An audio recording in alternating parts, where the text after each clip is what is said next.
I am Ritika Rathore from Section A, roll number 2401049, and I'll be talking about rising income inequality in India. Income inequality remains one of the most pressing economic challenges in India. While the country has witnessed significant growth over the years, the benefits have not been distributed evenly.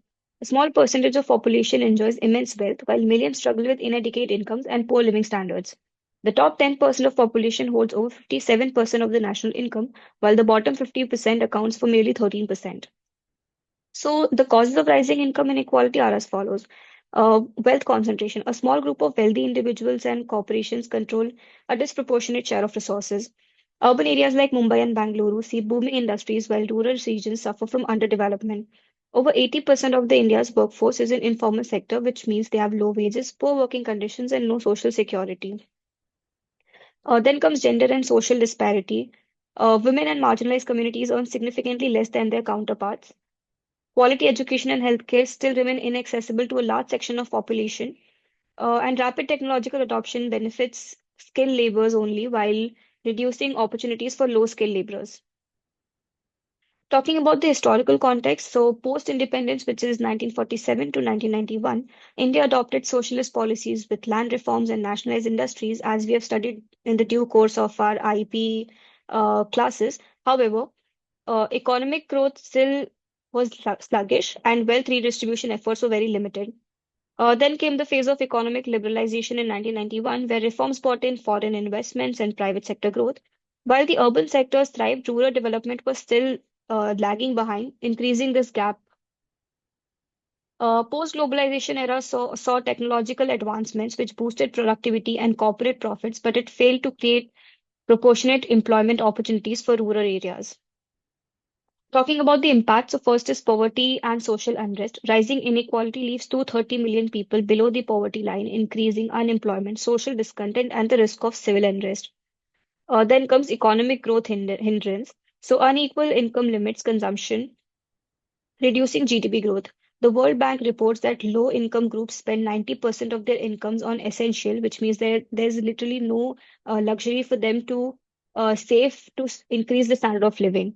Then comes health and education deficit, which means limited access to healthcare and education, which results in 35.5% child malnutrition and poor learning outcomes, thus weakening India's long-term economic potential. So, what measures can be taken? First is education and skill development. So, education and skill development. So, investing in high-quality public education through programs like Samagra Shiksha, expanding vocational training for low-income workers to bridge the skill gap. Second is financial inclusion. So promoting digital banking and microfinance through initiatives like Jan Dhan Yojana and UPI, which is Unified Payments Interface, and encouraging access to affordable credit for small businesses and rural entrepreneurs.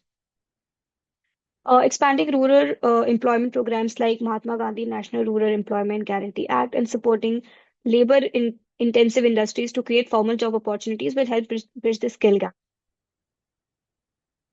Coming on to the implementation timeline, which I have classified in three terms, which is short term, medium term, and long term. So, in short term, what we can do is we can scale up the programs like Jan Dhan Yojana to provide zero balance accounts, enhance digital payment infrastructure to facilitate financial access in rural areas, implement stricter regulations to curb the tax evasion and avoidance, and provide financial incentives for MSMEs to generate employment in underserved regions. Then, talking about medium term, so implementing effective wealth and inheritance taxes, expanding initiatives like Samagra Shiksha Abhiyan to provide inclusive and equitable education, improving primary healthcare infrastructure in rural and underserved regions, and developing special economic zones, which is SEZ, in Tier 2 and Tier 3 cities to reduce this urban-rural disparity. Talking about the long term, so establishing long-term skill development programs in emerging fields like AI, robotics, and digital services will help reduce the skill gap. Ensuring equitable economic growth by supporting cooperative models in agricultural and small-scale industries.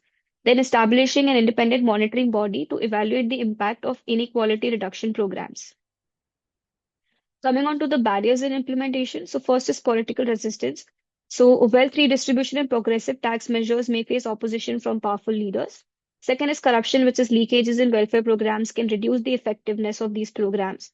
Third comes financial constraints. So limited government resources may hinder large-scale reforms. And the last is lack of awareness. So, financial illiteracy prevents marginalized groups from accessing financial opportunities. Thank you.